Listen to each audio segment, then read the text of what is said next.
नमस्कार शेतकरी बंधूंनो, आज आपण ऐकणार आहात हरभरा उत्पादन वाढीसाठी सप्तसूत्रे. मी प्राध्यापक साईनाथ खरात, विषय विशेषज्ञ मृदाशास्त्र, कृषी विज्ञान केंद्र तोंडापूर.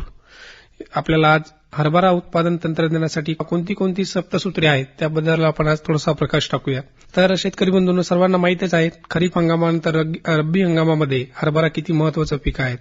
तर रब्बी हंगामामध्ये काही शेतकऱ्यांच्या लागवडी आता सध्या लांबलेल्या आहेत, कारण की पाऊस हा कमी जादा होता. ज्या ठिकाणी पाऊस भरपूर झालेला आहे अशा काही शेतकरी बंधूंच्या जमिनी अजून पूर्वपदावर आलेल्या नाहीत आणि काही शेतकऱ्यांच्या जमिनीमध्ये वापसा आलेली नाहीत. तरी पण सर्व शेतकरी बंधूंनी पेरणी करणे शक्य आहे.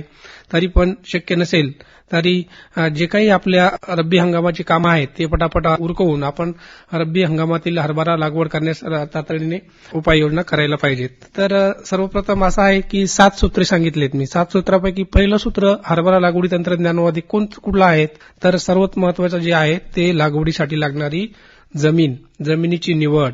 लागवडीसाठी मध्यम ते भारी जमीन असणं आवश्यक आहे. 45 ते 60 सेंटीमीटर खोल, पाण्याचा उत्तम निचरा होणारी कसदार जमीन हरभरा लागवडीसाठी पेरणीसाठी आवश्यक आहे. उथळ, हलकी, चोपण किंवा पाणथळ क्षारयुक्त जमिनीत हरभऱ्याची पेरणी करणं शक्यतो टाळायलाच पाहिजे. आणि जमिनीचा सामू जो आहे 6.5 ते 7.5 दरम्यान असावा. त्यानंतर हरभऱ्याची मुळे खोलवर जात असल्यामुळे जमिनीची खोल 25 सेंटीमीटर नांगरट करावी. त्यानंतर कुरवळ्याच्या 2 पाळ्या द्याव्यात आणि नंतर हेक्टरी 5 टन चांगले कुजलेले शेणखत आपण नांगरणीपूर्वी हरभरा ज्या शेतात लावणार आहात त्या ठिकाणी टाकायला पाहिजेत.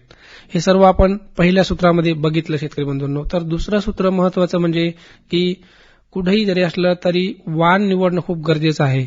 तर वाणावर आपण जास्तीत जास्त लक्ष दिलं पाहिजे की चांगलं जर वाण आपण निवडलं तर आपल्याला उत्पादन चांगलं होऊ शकतं. तर मराठवाडा विभागासाठी किंवा महाराष्ट्रासाठी सर्वप्रथम वाण जे आहेत आपलं की वाणावर आपण बघूयात की जाकी 9218 जे हरभऱ्याचं वाण आहेत 105 ते 110 दिवसामध्ये ते येतं. त्याच्यामध्ये त्याची वैशिष्ट्य जर सांगायला झालं तर टपोरे दाणे आहेत, मर रोगास प्रतिकारक्षम आहे, जिरायती आणि बागायती लागवडीसाठी ते योग्य आहेत.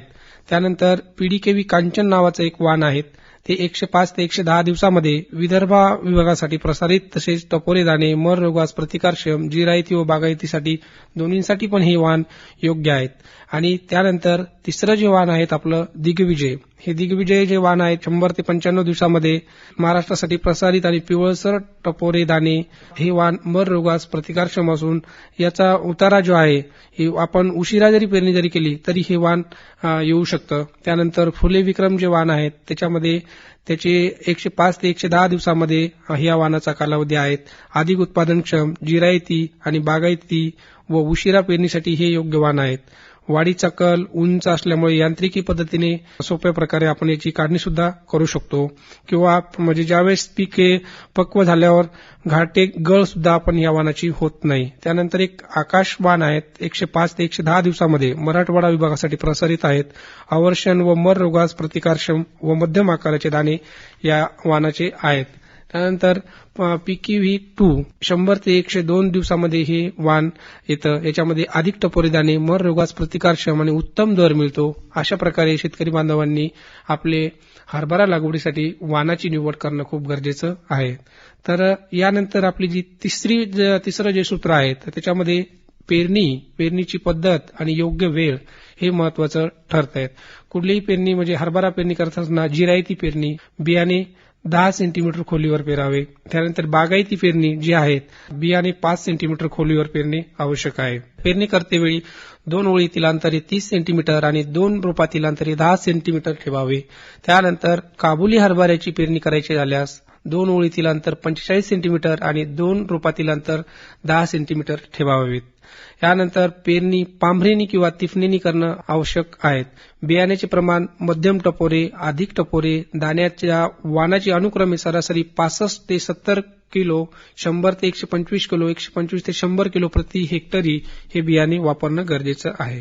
तर सर्वप्रथम जे आहे ते शेतकरी बंधूंनो, या तिसऱ्या सूत्रामध्ये महत्वाचा जो घटक येतो तो बीज प्रक्रिया जर आपण योग्य केली तर जमिनीमधून जे उद्भवणारे मूळकूज अथवा मानकूज या रोगांपासून आपल्याला संभाव्य तो धोका टळतो आणि आपलं पीक उत्पादन चांगलं निघतं. त्यासाठी संरक्षणासाठी म्हणजे पीक पेरणी संरक्षणासाठी पेरणीपूर्वी ट्रायकोडर्मा 5 ग्राम प्रति किलो आणि कार्बेंडेजिम अधिक मॅन्कोझेब 50% WP संयुक्त बुरशीनाशक 3 ग्राम प्रति किलो बियाण्यास लावून त्याची पेरणी करणं आवश्यक आहे. तसेच सर्वात महत्वाचं जर म्हटलं तर जीवाणू संवर्धन खताची बीज प्रक्रिया करणं सुद्धा खूप गरजेचं आहे. किंवा जीवाणू संवर्धन खताची बीज प्रक्रिया जर आपण हरभरा बियाणाला जर केली तर जे काही आपल्या जमिनीमध्ये उपलब्ध नत्र, स्फुरद, पालाश हे काही उपलब्ध अन्नद्रव्य आहे ते पिकांना आपल्याला लवकरात लवकर उपलब्ध होऊन आणि उत्पादन वाढीसाठी आपल्याला योग्य ते प्रभाव होतो. तसेच जीवाणू संवर्धकाची रायझोबियम, PSB यांची 25 ग्राम प्रति किलो याप्रमाणे बियाण्यास बीज प्रक्रिया करावी. हरभरा पेरतेवेळी हरभरा सरी वरंबावरही चांगला येतो. पेरायचे झाल्यास 90 सेंटीमीटर रुंदीच्या सऱ्या ओढवायच्या. वरंब्याच्या दोन्ही बाजूने 10 सेंटीमीटर अंतरावर बियाणे टाकावे. अशा प्रकारे हे आपण या सप्तसूत्रामधलं तिसरं सूत्र बघितलं शेतकरी बंधूंनो. यानंतर आता सगळ्यात महत्वाचं आणि काटेकोर नियोजन करण्याचं चौथं जे सूत्र आहे, 4 नंबरचे जे सूत्र आहे तर ते खत व्यवस्थापन. खत व्यवस्थापन करत असताना जास्त रासायनिक खत न टाकता आपण सेंद्रिय खतावर जास्त भर दिला पाहिजेत. तर सेंद्रिय खत मग ते कुठलं, शेणखत, सोनखत, लेंडी खत, लिंबोळी पेंड अशा प्रकारचे जे काही खत आहेत त्याला सेंद्रिय खत आपण थोडक्यात म्हणतो. तर मग सेंद्रिय खत जे शेवटच्या कुरवडी, ज्यावेळेस आपण शेवटची वखराची कुरवडीची पाळी देतो त्यावेळेस प्रति हेक्टरी 5 टन चांगले कुरलेले शेणखत, कंपोस्ट खत आपण जमिनीमध्ये मिसळून द्यावे. जेणेकरून आपल्या जो काही जमिनीमध्ये अन्नद्रव्याची कमतरता आहे ती सेंद्रिय खतापासून भरून नंतर उरलेला रासायनिक डोस आहे विद्यापीठाने जो काही शिफारशीत खतमात्रा दिलेली आहे त्याप्रमाणे आपल्याला टाकणं हरकत नाही. रासायनिक खत टाकत असताना 25 किलो नत्र, 50 किलो स्फुरद, 30 किलो पालाश प्रति हेक्टरी या खताची आवश्यकता असते. त्यासाठी हेक्टरी 125 किलो DAP व 50 किलो म्युरेट ऑफ पोटॅश पेरणीच्या वेळी द्यावे. अशा प्रकारे आपण खत व्यवस्थापन करणं खूप गरजेचं आहे. तर खत व्यवस्थापन करत असताना महत्वाचा जो उद्देश आहे की गंधक आणि जस्ताची जर कमतरता आपल्या जमिनीमध्ये असेल तर पेरणीबरोबर 20 किलो गंधक आणि 25 किलो झिंक सल्फेट देणं आपल्याला आवश्यक आहे. पीक फुलोरावस्थेत असताना युरिया 2% म्हणजे 20 ग्राम प्रति लिटर पाण्यामध्ये टाकून त्याची फवारणी घेणं आवश्यक आहे. त्यानंतर दुसरी फवारणी 15 दिवसांनी पोटॅशियम नायट्रेट ही 2% म्हणजे 20 ग्राम प्रति लिटर पाणी याप्रमाणे करावी. त्यामुळे पीक उत्पादनात वाढ दिसून येते आणि जो काही आपला पावसाचा खंड पडेल किंवा पावसाचा ताण पडेल यापासून आणि धुई राहील, धुईचा ताण सहन करण्यासाठी पोटॅशियम नायट्रेट हे आपल्याला चांगलं प्रभावी ठरेल आणि त्याचा आपल्याला उत्पादन वाढीमध्ये चांगला फरक पडेल.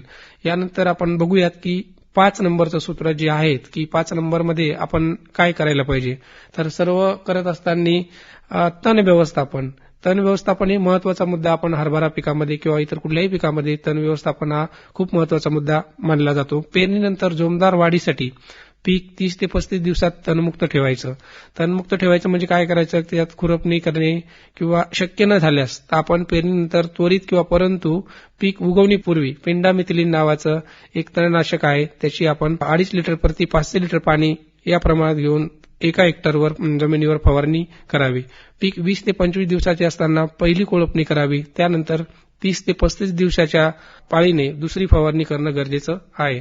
शेतकरी बंधूंनो, आतापर्यंत आपण बघितले की 5 सूत्र आहे, पण 5 सूत्र हे सर्व बघत असताना आणखीन एक 6वं जे सूत्र आहे ते सगळ्यात महत्वाचं म्हणजे हरभरामध्ये पाणी व्यवस्थापन कशा प्रकारे आपल्याला करायला पाहिजे.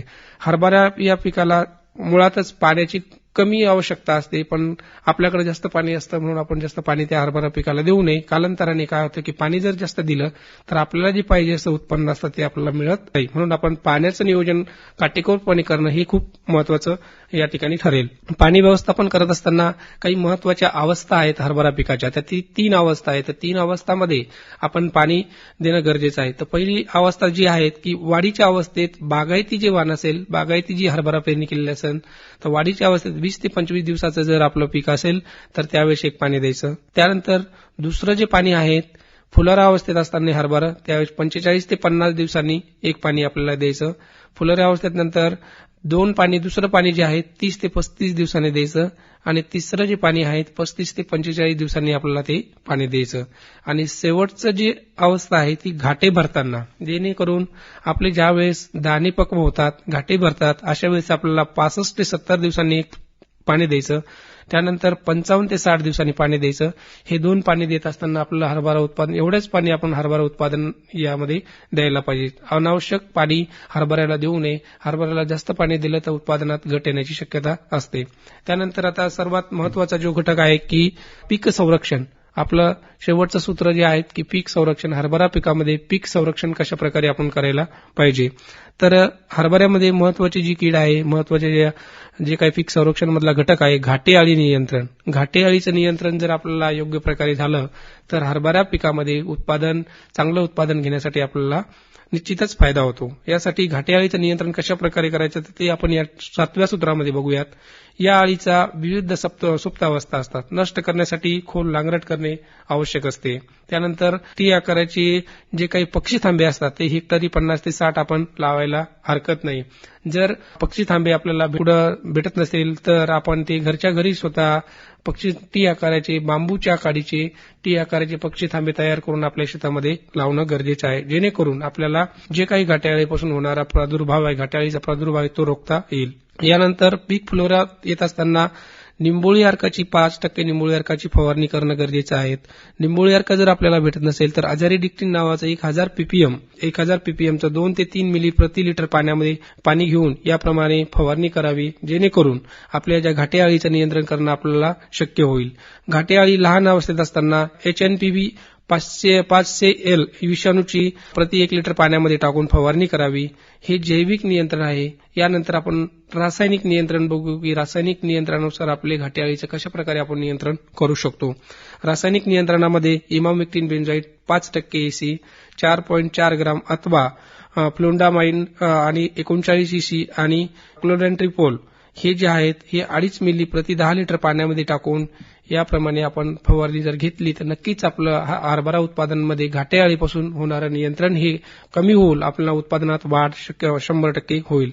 आणि शेवटचं जे आहे की मररोग नियंत्रण करणं खूप गरजेचं असतं. हा रोग फ्युजारियम ऑक्झिस्पोरम या बुरशीमुळे होतो. याचा प्रादुर्भाव टाळण्यासाठी पेरणीपूर्वी ट्रायकोडर्मा व्हर्जिनियम 5 ग्राम प्रति किलो बियाण्याची बीज प्रक्रिया करणं आपण केलेली असेल किंवा करायलाच पाहिजे. त्यानंतर पुढील लक्षणं दिसल्यास ट्रायकोडर्मा 5 ग्राम प्रति लिटर पाणी याप्रमाणे टाकून आळवणी करावी.